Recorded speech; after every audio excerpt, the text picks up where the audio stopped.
The NFL deadline to cut rosters down to 53 is next week. Here are 5 Chargers I have as cut candidates in 2025, starting with Taylor Heinicke, who was a solid addition to the team last season, filling the QB2 spot. However, Trey Lance has been absolutely electric. And meanwhile, in the preseason, Heinicke has not looked great while Trey Lance has been ascending. If Heinicke isn't traded soon, I wouldn't be shocked if he was moved on from next week. Next up is Brendan Rice. The Chargers drafted him in the 7th round last season, and I think he looked pretty good to start off training camp last year. I would know, I was there. However, we haven't seen much movement since then, and the Chargers do have a lot of wide receivers pushing for these spots, and it looks pretty full at this point. Next up, Ja'Sir Taylor, the cornerback. This is funny because Jesse Minter, the defensive coordinator, did mention that Ja'Sir Taylor may have been the most improved player over the preseason. However,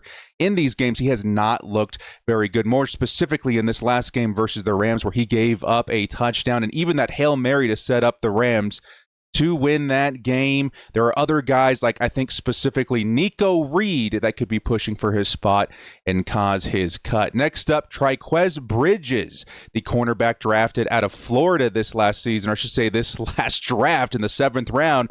The Chargers liked his upside, I have to think. 6'2", decent speed, looks physical, but like in the preseason with Ja'Sir Taylor, he has not looked good. He's actually looked pretty lost, in my opinion. And there's other guys, I think more specifically Eric Rodgers, who had a fantastic game versus the Saints, that may be pushing him out. And lastly, Kamani Vidal. This one is very tricky. I think Vidal is a good player, even great at some points. However, the emergence of Rocket Sanders, who has looked absolutely so good in the preseason, makes me wonder if there is a legitimate battle happening here at running back. Vidal got off to a great start versus the Lions with 2 touchdowns, but since then it's been all Rocket Sanders, who has scored in both of his preseason games. He's looked like the better running back with the ball in his hands. This is admittedly a close race. It's got to be a tough call for Jim Harbaugh. Both look great, but I don't think there's room on the roster for both.